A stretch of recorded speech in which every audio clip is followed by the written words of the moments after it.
এই ব্যাকগ্রাউন্ডগুলো নিয়ে ওকে এই সেট করে কাছাকাছি আসেন আর কিছু সবাইকে ধন্যবাদ জানাম। তো আমরা আসছি ফুজাইরা পার্কে। তো আমরা আসছি ইসকন অনন্ত আনন্দ দেশ থেকে। তো আমরা প্রায় 110 আর অধিক ছাত্রছাত্রী নিয়ে আমরা এখানে ঘুরে আসছি। সাথে একটি সমুদ্র রয়েছে, মোবাইলে ক্যামেরাতে দেখা যাচ্ছে না, তো আমরা অবশ্যই পরবর্তীতে দেখাবো। তো আপনারা আসুন আমার সঙ্গে সম্ভব হয় আপনাদেরকে ফোনের মাধ্যমে। তো আমাদের সঙ্গে রয়েছেন অনেক বিশেষ বিশেষ মহান ভক্ত। তো আমরা ওনাদের সঙ্গে আমরা ঘুরে আসছি। তো আমরা আপনাদেরকে পুরো পার্ক দিয়ে দেখাবো, সম্পূর্ণ পার্ক ঘুরে দেখানোর চেষ্টা করবো। পজ করেন তো হচ্ছে গিয়ে ভক্তের সঙ্গে ভ্রমণ করার আনন্দটাই হচ্ছে অন্যরকম। তো আসলে আমরা যখন কোনো ভক্তদের সঙ্গে আমরা তখন যে আনন্দটা উপভোগ করা যায় সেটা আসলে ওনাদের সঙ্গে তেমন একটা উপভোগ হয়নি। তো আমরা যখন অনন্ত আনন্দ দেশ থেকে যখন আমরা প্রেম দেশে আসলাম, তো আমরা পুরো রাস্তায় আমরা কীর্তন করেছি, অনেক এনজয় করেছি। স্বাভাবিকভাবে একটা মানুষ একই নাম বারবার নিতে পছন্দ করে না, কিন্তু যখন আমরা হরির নাম করলাম তখন একই হরির নাম বারবার কীর্তন করার মাধ্যমে আমরা অবশেষে প্রেম দেশে এসে পৌঁছলাম। তো এখানকার আবহাওয়া, এখানকার ওয়েদার অত্যন্ত সুন্দর, খুব স্নিগ্ধ আবহাওয়া।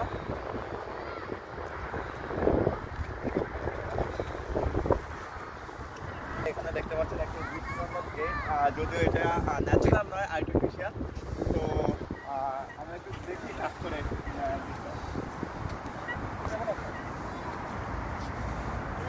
সরি, এটা আর্টিফিশিয়াল নয়, এটা হচ্ছে ন্যাচারাল সম্পূর্ণভাবে।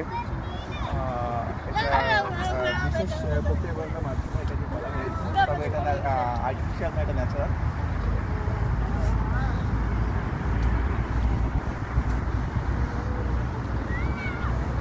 তো আমরা আস্তে আস্তে এখন যাচ্ছি সমুদ্রের পাড়ে, অত্যন্ত সুন্দর।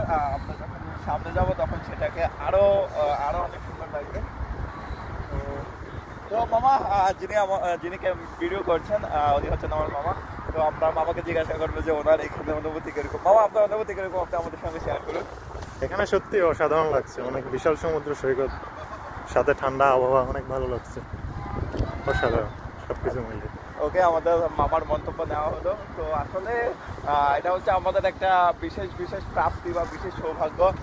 আমাদের সবসময় কর্মব্যস্ততার সময়ের জন্য আমরা কোথাও যেতে পারি না, কিন্তু যখন ভক্তরা কোনো প্রোগ্রাম অ্যারেঞ্জমেন্ট করে তখন সত্যিই এই প্লেসগুলো সিলেক্ট করে, অন্যান্য আকর্ষণীয় প্লেসগুলো সিলেক্ট করে। তো এটাও একটা আকর্ষণীয় প্লেস ছিল। আমাদের এখানে অনেকগুলো হোয়াইট কালার ভবন দেখা যাচ্ছে, যেখানে স্পেশালি গেস্টরা আসে এবং এখানে ওনারা অবস্থান করেন, এখানে রাত্রি যাপন করেন এবং ওনাদের অত্যন্ত যেই ভ্রমণের যেই সময়টা ওনারা সেটা এখানে কাটান।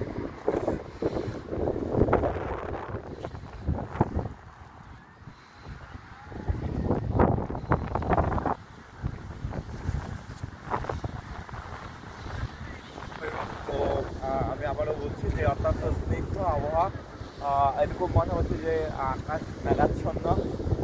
একটা যদি এখন বাজতেছে সুন্দর লাগতেছে এখানে, এরকমটা মনে হচ্ছে যেন আমরা বিকালবেলা এখানে অবস্থান করছি। ঠান্ডার জনিত আবহাওয়ার কারণে এরকমটা ফিল হচ্ছে। তো আমাদের একটা প্রস্তুতি আছে, আমরা সমুদ্রে যাবো এবং সেখানে স্নান করবো। এখন সেখানে জলের ঠান্ডার পরিমাণ কতটুকু সেটা এখনো আমরা বুঝতে পারছি না। যখন আমরা সেখানে অবগাহন করবো, জলে যখন অবগাহন করবো তখন আমরা সেই ফুলের যেই ফিলিংসটা সেটা আমরা অনুভব করবো। তো আমরা অবগাহন করবো, তখন আপনাদেরকে সেই ঠান্ডার পরিমাণটা কতটুকু সেটা জলে ঠান্ডা।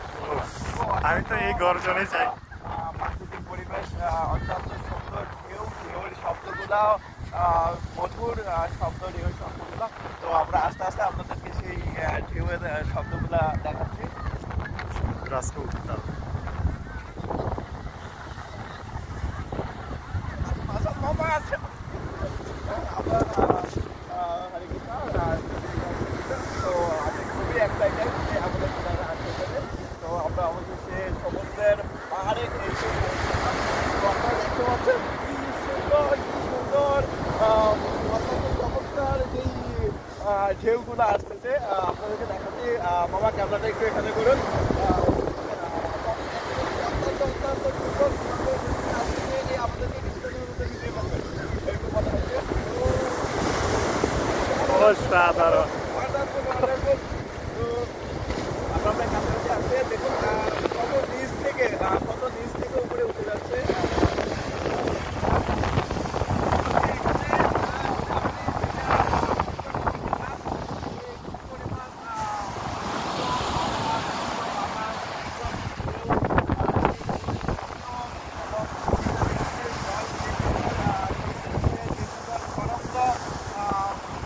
বাতাসের মাধ্যমে যে তরঙ্গগুলো বইছে সেগুলো অত্যন্ত অত্যন্ত সুন্দর। যেমন কত দূর থেকে একবারে খুব বড় হয়ে আসতেছে।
সত্যি অসাধারণ। আমি এর আগে কখনো এরকম সমুদ্র সৈকতে আসি নাই, যদি আজকে প্রথম।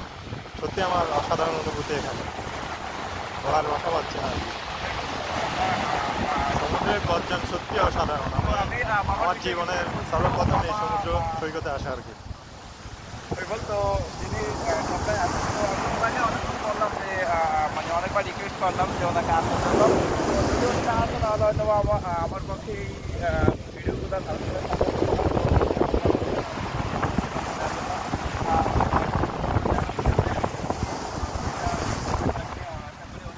অন্তর থেকে খুব হ্যাপি। তো আপনাদের পক্ষে যাদের এখানে আসা সম্ভব আপনারা এই এনজয়টা করার জন্য, এই আনন্দটা নেওয়ার জন্য কোনো রকম টাকা আপনাকে দিতে হবে না, সম্পূর্ণ ফ্রি। আমরা কোথাও গেলে যখন কোনো ভ্রমণের কোনো দৃশ্য থাকে সেক্ষেত্রে কোথাও না কোনো চার্জ দিতে হয়, কোথাও না কোথাও একটা এক্সট্রা অ্যামাউন্ট থাকে যেটা আমাদের পে করতে। কিন্তু এখানে কোনো রকম অ্যামাউন্ট পে করতে হয় না, সম্পূর্ণভাবে ফ্রি এটা।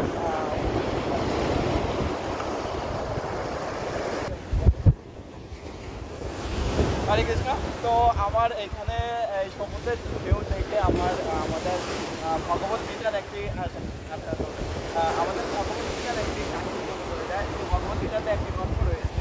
তো গল্পটা হচ্ছে এক সমুদ্রের পাড়ে এক চড়ুই পাখি ডিম রেখেছিল আর কি।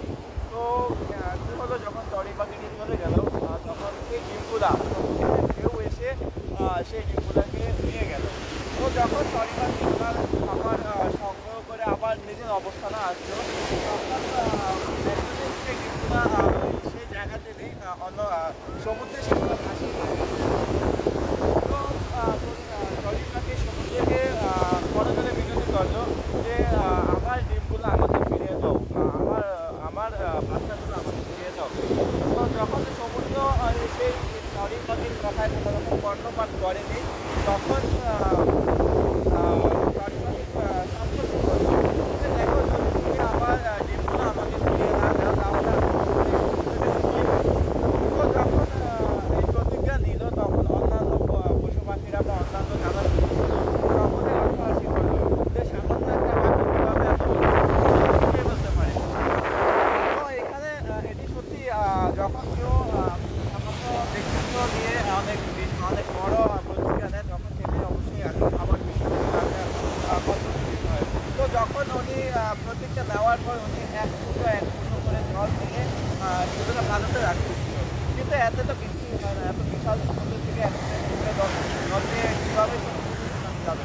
তো যখন উনি ওনার সেই চড়ি পাখির প্রতিজ্ঞায় অত্যন্ত অটল ছিল যে না আমি আমার এটা আমার জানতে সম্ভব।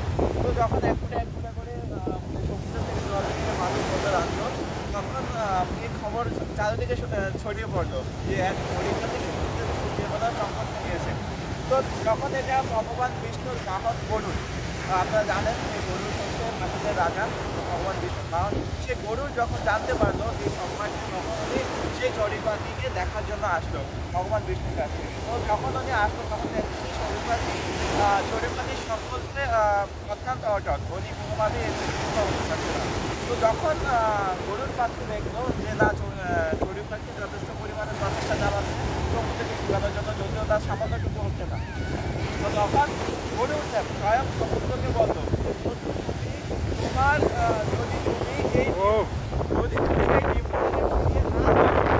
এই অসাধারণ অনুভূতি। অনেকক্ষণ পর না হলো 2 ঘন্টা পর তাহলে আমি এই চড়ুই পাখির যে